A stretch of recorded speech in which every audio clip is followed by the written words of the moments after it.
6 hours after a cheerful live television interview, Arthur Lowe was dead. Dad's army felt like family. But behind it, these lives were something else entirely. A prisoner of war who took revenge by playing a bumbling soldier. A man who took blame for a divorce he didn't cause. A cancer diagnosis answered with a wedding 6 days later.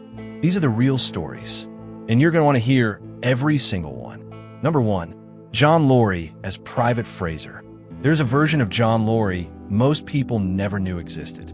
The one who played Hamlet at Stratford. The one who appeared in all 3 of Laurence Olivier's Shakespearean films. One of the finest stage actors Britain produced in the 20th century. And then there's the version everyone remembers. The bony finger. We're doomed. Doomed, I tell ye. Laurie was 71 when filming began in 1968. Nearly 50 years a working actor by that point. I always assumed Fraser was just a fun invention. What I found out was that behind him stood a man of genuine, almost painful distinction. He privately despised the role. Ian Lavender recalled him, saying he had played every part in Shakespeare, and now he was famous for doing, in his own words, this crap. That broke something in me. But what the First World War did to him is something else entirely. Number 2. Arnold Ridley as Private Godfrey. Arnold Ridley went to the Somme in 1916. That sentence alone should stop you, because you probably remember Godfrey as the gentle soul quietly asking permission to be excused. The soft voice. The man who seemed like he might blow away in a strong wind. What was underneath? A bayonet wound to the groin. Shrapnel in both legs. A gunshot to the thigh. A rifle, but to the skull that left him prone to blackouts for the rest of his life. His left hand permanently paralyzed. He carried all of that through 9 series, filming into his 80s. I always assumed he was simply a lovely old actor enjoying a late gift. It turns out he was a severely wounded veteran performing comedy on a damaged body, while the fortune he should have lived on was already long gone. He wrote The Ghost Train in 1923, 665 consecutive West End performances, then sold the amateur rights for £200. He described that decision for the rest of his life. Next, a man whose private life was a quiet devastation he bore with extraordinary grace. Number 3. Jean le Mesurier as Sergeant Wilson. But grace is a complicated thing. Sometimes it costs everything. Le Mesurier was 56 when filming began. You probably remember Wilson. That languid, maddening politeness. Would you mind awfully? He made effortlessness look like a gift. It was actually craft. His wife Hattie Jacques began an affair while they still lived together. Rather than destroy her career publicly, Le Mesurier allowed her to divorce him on grounds of his own infidelity. With a woman he barely knew. He took the blame to protect her. Then he introduced his next wife Joan to his closest friend Tony Hancock. While Le Mesurier was away filming, the affair began. He found out. He stayed. Hancock died by suicide in 1968.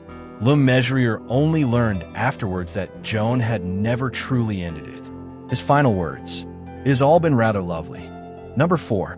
James Beck as Private Walker. Walker was the spiv, the fixer, the man who could get you anything for a price. James Beck played him with such ease you never questioned it for a second. Beck was 39 when the show began. What I found out was that he came from genuine poverty. Father frequently unemployed. Mother making artificial flowers at home for a few shillings. He built himself from nothing into a beloved national figure.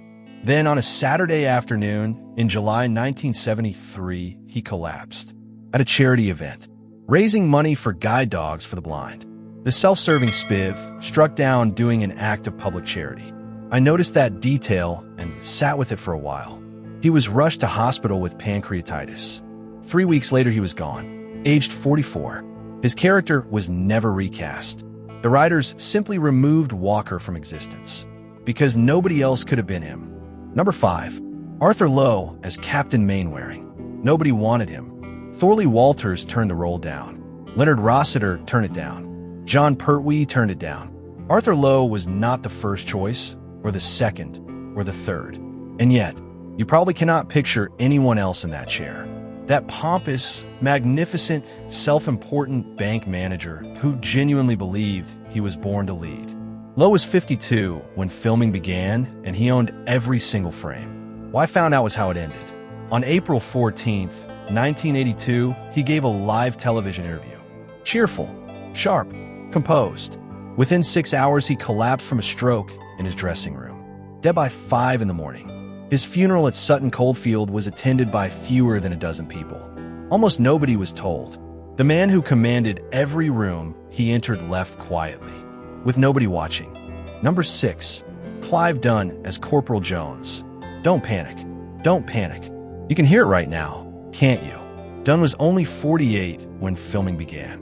I always assumed Jones was played by someone genuinely elderly. What I found out was that Dunn was younger than several castmates he was supposed to lead. The physical comedy was assigned to him precisely because the genuinely old members of the cast could no longer safely do it. During my research, I noticed something that stopped me completely. In April 1941, Dunn was captured at the Corinth Canal. He spent 4 years as a prisoner of war in Austria, held above a hairdresser's shop. He later said playing a bumbling old soldier felt like private revenge on his captors. He never said it bitterly, just quietly. Then in January 1971, aged 51, his record Granddad reached number 1. 3 weeks at the top. Private revenge never looked quite like that before. Number 7. Ian Lavender as Private Pike. You stupid boy. Mainwaring said it to him constantly.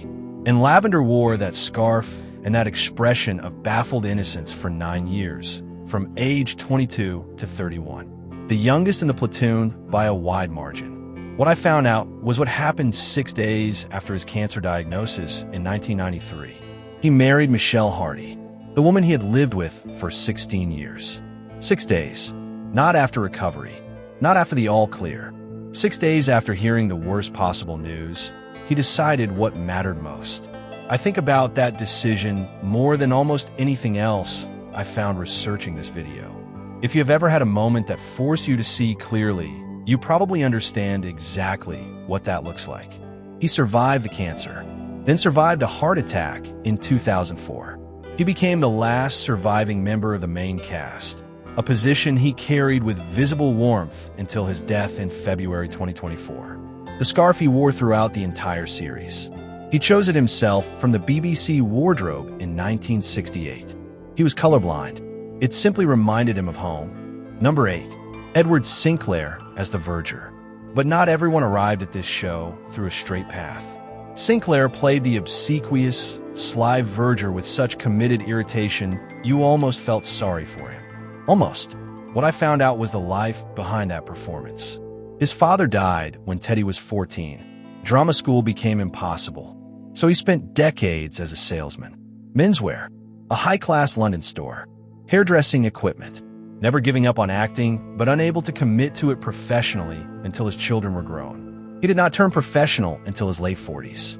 I always assumed these performers had lifetime careers behind them. It turns out some of them were still finding their way in. He died on August 29th, 1977, 1 month after the final episode was filmed, on his son's kitchen floor. He never saw it broadcast. Arthur Lowe said at his funeral, "With the loss of Teddy, it is now quite clear that there will be no more Dad's Army." Number 9. Bill Pertwee as Warden Hodges. Hodges was magnificent in his awfulness. That loud, antagonistic greengrocer who existed purely to make Mainwaring's life harder. Bill Pertwee played him for 9 years with total conviction. What I found out was that Pertwee never considered himself an actor. Director David Croft spotted him pushing someone around in the background of another show and simply thought he would suit the part. Pertwee apparently agreed without argument. During my research, I noticed something quietly affecting. Pertwee was declared unfit for military service during the war. While others fought, he spent those years in a factory making parts for Spitfire cannons, contributing without ever being allowed to join. He spent 9 years warming up the studio audience for a show he was also appearing in, the only cast member with genuine stand-up experience. 3 days before his death in 2013, aged 86, he attended a parade at the Dad's Army Museum in Thetford, still showing up, right to the end. Number 10. Janet Davies as Mrs. Pike. This one genuinely surprised me. Because Janet Davies did not just play Mrs. Pike from the beginning. She was there when the scripts were being written. Literally. She worked as secretary to David Croft's wife and essentially suggested herself for the role while sitting in the office where it was all taking shape. I always assumed casting was something that happened to people. It turns out sometimes people make it happen themselves. Then came a 1971 film. Columbia Pictures wanted someone less homely. Davies was replaced by Liz Fraser. 30 episodes from the very first to the very last, and she was cut from the film version. Jimmy Perry later called it openly a mistake. She died in 1986, aged 59, 9 years after the show ended. Largely unremembered outside its devoted following. She deserved better than that. I think most people who hear this story would agree. Dad's army ran for 9 years. It ended in 1977. Most of the people who made it are gone now. And I think what surprised me most, researching all of this, was how much weight these people were quietly carrying while they were making something that asked nothing of its audience except a laugh. If they meant something to you too, hitting subscribe really does help me keep doing this. Next time, the real stories behind the cast of Only Fools and Horses. Del Boy, Rodney, and a set of lives far stranger than any story.